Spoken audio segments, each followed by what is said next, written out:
कहानी की शुरुआत में हम एक लड़की को देखते हैं जिसका नाम है मिरांडा।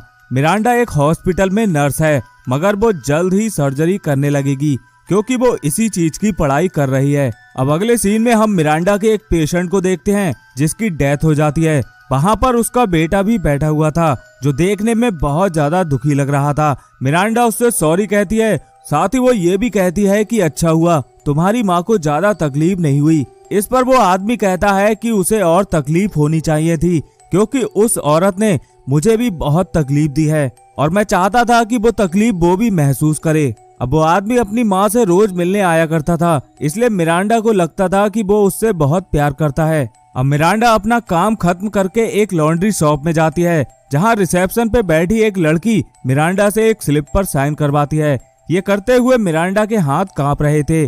आजकल उसके साथ ऐसा ही हो रहा था और अगर उसके साथ ऐसा होता रहा तो वो कभी भी सर्जरी की नर्स नहीं बन पाएगी। इसके बाद वो अपने डैड से मिलने उनके घर पर जाती है। उस घर में एक डॉग होता है जो मिरांडा को नहीं जानता था और वो मिरांडा के ऊपर अटैक कर देता है, जिसकी वजह से मिरांडा की थोड़ी सी ड्रेस फट जाती है।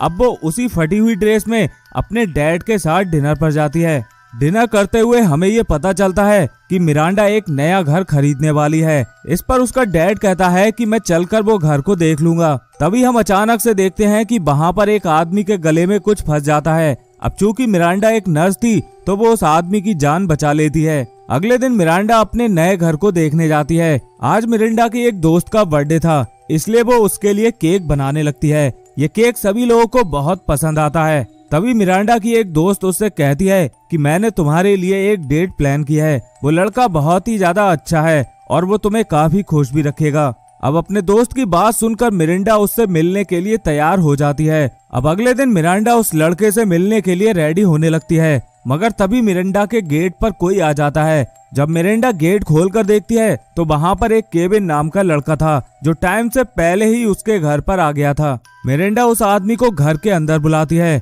और उसे बैठने के लिए कहती है। यहाँ पर मिरांडा ने बहुत ज्यादा कपड़े नहीं पहने थे, इसलिए वो उससे कहती है कि मैं अभी चेंज करके आती हूँ। अब यहाँ पर केविन उसके घर को देखने लगता है और वो मिरांडा से पूछता है कि क्या तुम कहीं पर जा रही हो। इस पर मिरांडा कहती है कि हाँ, मैं अपने नए घर में शिफ्ट होने के लिए जा रही हूँ। अब थोड़ी देर बात करने के बाद मिरांडा को केविन पर शक हो जाता है क्योंकि केविन ने बहुत अच्छे कपड़े नहीं पहने थे।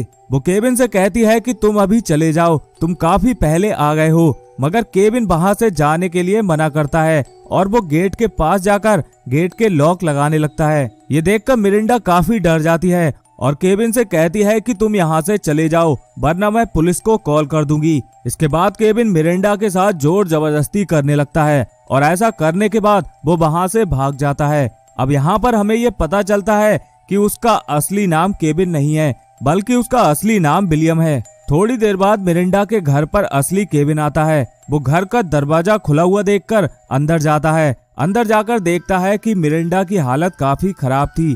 इसके बाद वो पुलिस को कॉल करके उन्हें सब कुछ बताता है। पुलिस मिरांडा को उठाकर हॉस्पिटल तक पहुंचाती है। वहां वो उससे पूछती है कि क्या तुम उस आदमी को जानती हो।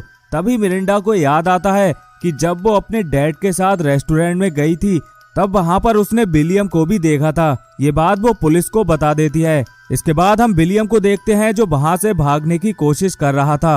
वो अपने बचे हुए पैसे लेने के लिए उसी रेस्टोरेंट में अपने बॉस के पास आता है, लेकिन वहां पर पहले से ही पुलिस पहुंच चुकी थी। वो उसे अरेस्ट करवा देता है। अब कुछ दिनों बाद मिरांडा के फादर उसके घर पर जाते हैं जहां पर ये सब कुछ हुआ था। वो जाकर उस घर की साफ सफाई करते हैं। इसके बाद वो फ्रिज के पास मिरांडा की एक बचपन की फोटो देखते हैं जिसे देखकर उनकी आंखों में आंसू आ जाते हैं। आगे हम देखते हैं कि मिरांडा अपने फादर के घर पर ही रह रही थी। अब कुछ दिनों बाद मिरांडा के फेस पर जो भी निशान थे वो सभी ठीक हो जाते हैं। इसके बाद मिरांडा एक एजेंट से मिलती है। वो एजेंट उससे कहती है कि तुम्हारे घर को अब कोई भी खरीदना नहीं चाहता। इसका मतलब ये था कि अगर वो घर बिकेगा नहीं तो मिरांडा एक नया घर नहीं खरीद पाएगी। मिरांडा कहती है कि मुझे अब कोई भी पहले जैसे नहीं देखता, सब कुछ बदल चुका है। इस पर वो एजेंट करती है कि तुम कहीं और ट्राई कर सकती हो। साथ ही वो ये भी कहती है कि तुम अपने घर के आसपास बहुत सारे पेड़ लगा लो। जब मिरांडा ऐसा कर रही होती है तब वहाँ पर उसके डैड आते हैं और वो उससे कहते हैं कि बेटा ऐसे पेड़ नहीं लगाया जाता। मिरांडा अपने डैड को ही अपना सारा दुख सुनाया करती थी। अगले दिन हम देखते हैं कि काम करते समय मिरांडा के हाथ अब पहले से और भी ज्यादा कांप रहे हैं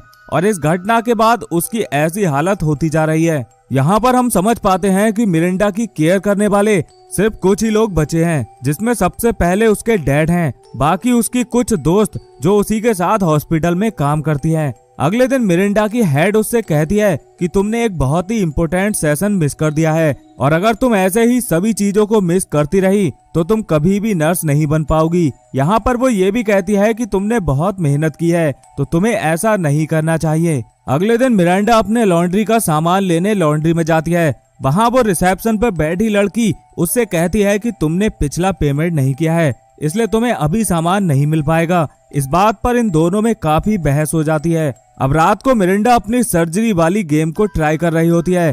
तभी हम देखते हैं कि मिरांडा के हाथ यहाँ पर कांप रहे थे। इस बात पर मिरांडा को काफी गुस्सा आ जाता है और वो उस गेम को तोड़ देती है। इसी दौरान मिरांडा को एक आइडिया आता है। वो एक लेटर लिखकर विलियम को जेल में भेजती है क्योंकि वो अपना बदला लेना चाहती थी। इसके बाद उसके दिमाग में बहुत कुछ चलने लगता है और वो काफी खुश भी रहने लगती है। उसके हॉस्पिटल के लोग उसका बर्ताव देखकर मिरांडा के लिए काफी खुश थे। अब एक दिन हम देखते हैं कि मिरांडा को वही लेटर वापस आ जाता है जिसे विलियम ने पढ़ा भी नहीं था। इसके बाद वो हर रोज विलियम को एक लेटर भेजा करती थी जिसे विलियम बिना पढ़े ही वापस भेज देता था। इसके बाद मिरांडा अपने पुराने घर की ही डेंटिंग पेंटिंग कराने लगती है क्योंकि उसे नया घर नहीं मिल रहा था और उसे इसी घर से काम चलाना था। अब एक दिन हम देखते हैं कि मिरांडा के डैड के पैर में चोट लग जाती है, जिसकी वजह से मिरांडा के डैड अपना डॉग मिरांडा को दे देते हैं ताकि वो उसकी ख्याल रख सके। अब यहाँ पर हम देखते हैं कि मिरांडा उस डॉग को स्लो पॉइजन दे रही थी और वो ये जानना चाहती थी कि ये डॉग स्लो पॉइजन में कितने दिनों में मरेगा। अब एक दिन हम देखते हैं कि विलियम का रिप्लाई आता है और उसमें उसने लिखा था कि तुम जीत गई। इसका मतलब ये था कि वो उससे मिलने के लिए तैयार है। मिरांडा भी तो यही चाहती थी। इसके बाद वो उससे मिलने जेल में जाती है जहाँ वो ऐसे बिहेव करती है कि जैसे कुछ हुआ ही ना हो। वो विलियम से बहुत प्यार से बात करती है और उसे ऐसा दिखाती है जैसे सब कुछ ठीक है। इसके बाद वो घर आकर फिर से अपने डॉग को वही पॉइजन देने लगती है। अब यहाँ पर मिरांडा विलियम से मिलने रोज जेल में जाया करती थी और ऐसे दिखाती थी जैसे वो उससे प्यार करने लगी हो। वो रोज नई नई ड्रेस पहनकर जाती थी और उसे अपनी तरफ अट्रैक्ट करने की कोशिश करती थी। यहाँ पर विलियम को भी मिरांडा से प्यार होने लगा था। अब कुछ दिनों बाद वो अपनी कंप्लेंट भी वापस ले लेती है, जिसकी वजह से पुलिस विलियम को छोड़ देती है। अब एक दिन हम देखते हैं कि मिरांडा उस डॉग को जमीन में दफना रही थी क्योंकि वो डॉग धीरे धीरे पॉइजन की वजह से मर गया था। यहाँ पर हमें ये पता चलता है कि मिरांडा विलियम के साथ भी ऐसा ही करने वाली है। अब जेल से निकलने के बाद विलियम मिरांडा को फूल भेजता है और उससे फोन पर भी बातें करता है। इसके बाद मिरांडा उसे अपने घर पर बुलाती है। यहाँ पर विलियम उसके घर का कुछ काम करने के बाद वहाँ से चला जाता है। यहाँ पर मिरांडा कल उसे फिर अपने घर पर बुलाती है। एक दिन मिरांडा के डैड अपनी शॉप पर होते हैं, वहाँ वो विलियम को देखते हैं। इसके बाद वो अपनी बेटी के पास आकर उससे बहुत नाराज होते हैं। यहाँ पर मिरांडा अपने डैड से कहती है कि डैड मैं सब कुछ ठीक कर दूंगी, तुम कुछ दिनों का सब्र रखो। इसके बाद उसके डैड वहाँ से नाराज होकर चले जाते हैं। अगले दिन विलियम मिरांडा से मिलने उसके घर पर जाता है और कुछ छोटे मोटे बचे हुए काम को पूरा करके वो घर के अंदर चला जाता है। यहाँ पर मिरांडा उसके ड्रिंक में बहुत सारी पॉइजन की गोलियां मिला देती है, जिसे पीने के बाद विलियम के पेट में बहुत तेज दर्द होने लगता है। वो बॉस रूम में जाता है और वहाँ जाकर बेहोश हो जाता है। जब विलियम को होश आता है तब हम ये देख पाते हैं कि वो बेसमेंट में बंधा हुआ था। यहाँ पर मिरांडा ने उसके प्राइवेट पार्ट का ऑपरेशन कर दिया था, यानी कि उसका प्राइवेट पार्ट ही काट दिया था। मगर विलियम को ये बात अभी तक पता नहीं थी। वो उससे पूछता है कि आखिर मुझे हुआ क्या था। इस पर वो कहती है कि तुम बीमार हो और इस बीमारी का कोई भी इलाज नहीं है। यहाँ पर मिरांडा ये भी कहती है कि रेपिस्ट का कोई भी इलाज नहीं होता। अब उसकी ये बात सुनकर विलियम काफी डर जाता है और उसे यहाँ पर पता चलता है कि वो बंधा हुआ है और उसका प्राइवेट पार्ट भी गायब है। यहाँ पर मिरांडा कहती है कि तुम फिक्र मत करो, मैंने तुम्हें अभी तक मारा नहीं है, बस तुम्हें अपने डॉग को दिया हुआ पॉइजन दिया है जिसकी वजह से तुम बेहोश हो गए थे। यहाँ पर विलियम कहता है कि तुम एक नर्स हो और तुम लोगों को मारती नहीं हो। मिरांडा कहती है कि हाँ मैं एक नर्स हूँ और मैं लोगों को नहीं मारती, लेकिन जो सही होता है मैं वही करती हूँ। इसके बाद मिरांडा के दरवाजे पर कोई आ जाता है जिसकी आवाज सुनकर विलियम जोर से चिल्लाने की कोशिश करता है, मगर मिरांडा उसका मुंह बंद कर देती है। इसके बाद वो बाहर जाकर देखती है तो उसके गेट पर एक डिलीवरी बॉय था। दरअसल मिरांडा ने कुछ पेन मंगाए थे जो काफी अजीब थे। इसके बाद वो विलियम के पास आती है और उससे कहती है कि तुम्हारे रेप करने की वजह से मेरे हाथ कांपने लगे थे। तभी विलियम कहता है कि तुम कोई खूनी नहीं हो और तुम मुझे नहीं मार सकती। इस पर मिरांडा कहती है कि मैं तुम्हें मार दूंगी क्योंकि मैंने अपनी माँ को भी मार दिया था। मेरी माँ को अस्थमा था और इसीलिए मैंने उनकी गोलियां छुपा दी, जिसकी वजह से उनकी मौत हो गई। इसके बाद सीन चेंज होता है और हम मिरांडा को अपने डैड के पास देखते हैं। उसके डैड उससे कहते हैं कि तुम जो कुछ भी कर रही हो वो ठीक नहीं है, ये तुम्हारी लाइफ बर्बाद कर देगा और ये तुम्हारी पूरी लाइफ के बारे में है। यहाँ पर मिरांडा कहती है कि विलियम हमें कभी भी परेशान नहीं कर पाएगा। इसका मतलब ये था कि उसने विलियम को मार दिया था और इसी के साथ ये कहानी भी यहीं पर खत्म हो जाती है। तो दोस्तों, अगर आपको इस कहानी का एक्सप्लेनेशन पसंद आया हो तो इस वीडियो को लाइक जरूर कर देना, साथ ही चैनल को सब्सक्राइब करके बेल आइकन दबाना मत भूलना। मिलते हैं नेक्स्ट वीडियो में, तब तक के लिए बाय बाय।